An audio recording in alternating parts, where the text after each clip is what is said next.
안녕하십니까. JTV 저녁 뉴스입니다. 도내 신혼부부 감소율이 전국에서 4번째로 높고 출산 기피 현상도 심화되고 있습니다. 통계청이 발표한 2018 신혼부부 통계에 따르면 지난해 도내 신혼부부는 3만 8천여 쌍으로 한 해 전보다 2,300여 쌍에 5.8%나 줄어 전국 17개 시도 가운데 4번째로 감소율이 높았습니다. 또 신혼부부 가운데 3분의 1은 맞벌이 등 경제적인 이유로 아이를 낳지 않고 있어 저출산 고령화가 더욱 심화되고 있습니다. 전라북도 의회가 정기국회에서 보류된 탄소소재법의 개정을 촉구하고 나섰습니다.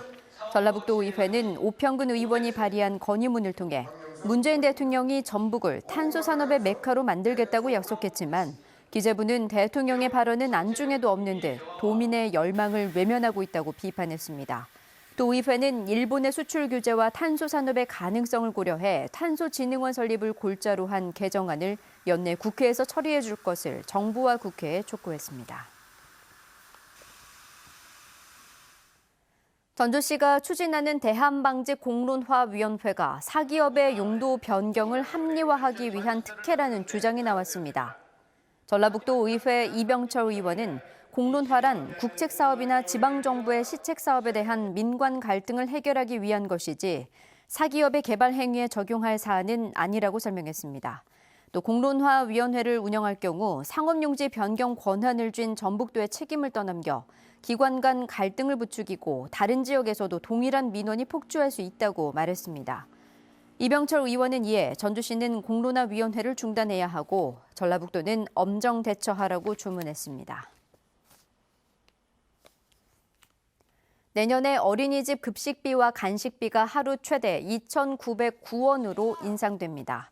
전라북도는 올해 시군의 급식비와 간식비는 최대 2,000원 안팎이었지만 내년에 정부가 지원 기준액을 올림에 따라 0세에서 2세는 2,150원, 3세에서 5세는 2,909원으로 인상된다고 밝혔습니다. 다만 올해처럼 일부 시군이 추가 지원에 나설 경우 시군별로 어린이집 급식비가 달라질 수 있습니다. 익산 국가식품 클러스터 진입로가 확장 공사를 마치고 개통됐습니다. 470억 원이 투입된 국가식품 클러스터 진입로는 익산 IC까지 4.1km 길이로 좁고 구불구불한 기존 2, 3차로 구간이 4차로에서 최대 6차로로 확장했습니다. 국가식품 클러스터 입주 기업들은 교통체증이 완화돼 물류비용 부담이 줄어들 것으로 기대하고 있습니다. 지난해 전라북도 농가소득이 4,509만 원으로 경기 제주에 이어 전국 3위를 기록했습니다.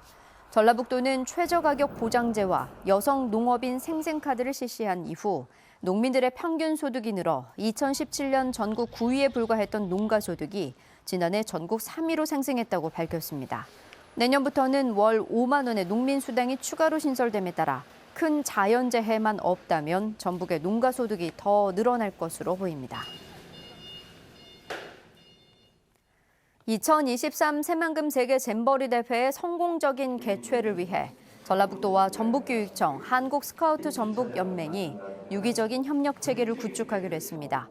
전북교육청은 학생들을 대상으로 잼버리 홍보와 교육 콘텐츠 제공, 국제화 프로그램을 지원하고 한국스카우트 전북연맹은 도민을 대상으로 스카우트 교육 프로그램을 운영할 계획입니다. 주말인 내일 새벽에는 한때 5mm 안팎의 비가 내리겠습니다. 비가 내린 뒤 낮부터는 대체로 맑겠습니다. 아침 최저 기온은 영하 1도에서 영상 3도로 오늘보다 6, 7도가량 높겠습니다. 낮 최고 기온은 완주 9도, 전주 8도, 정읍 7도 등으로 오늘과 비슷하겠습니다. 휴일인 모레 아침 기온은 영하권을 보이겠지만 낮에는 10도 안팎까지 오르며 평년 기온을 웃돌겠습니다. 전주기상지청은 다음 주 내내 대체로 포근할 것으로 내다봤습니다. JTV 8시 뉴스 예고입니다. 전주시의 출연기관인 전주문화재단에서 국가보조금 횡령 의혹이 불거졌는데 이번엔 감사 과정에서 재단을 방만하게 운영한 사실이 드러났습니다. 정부가 외국인 손님만 받을 수 있도록 한 외국인 관광도시 민박업소의 규제를 풀기로 했습니다. 하지만 서울만 내국인의 숙박을 허용하자 지역의 숙박업소가 반발하고 있습니다. 경찰 제복과 비슷한 옷을 입거나 경광등을 쓰면 모두 불법입니다.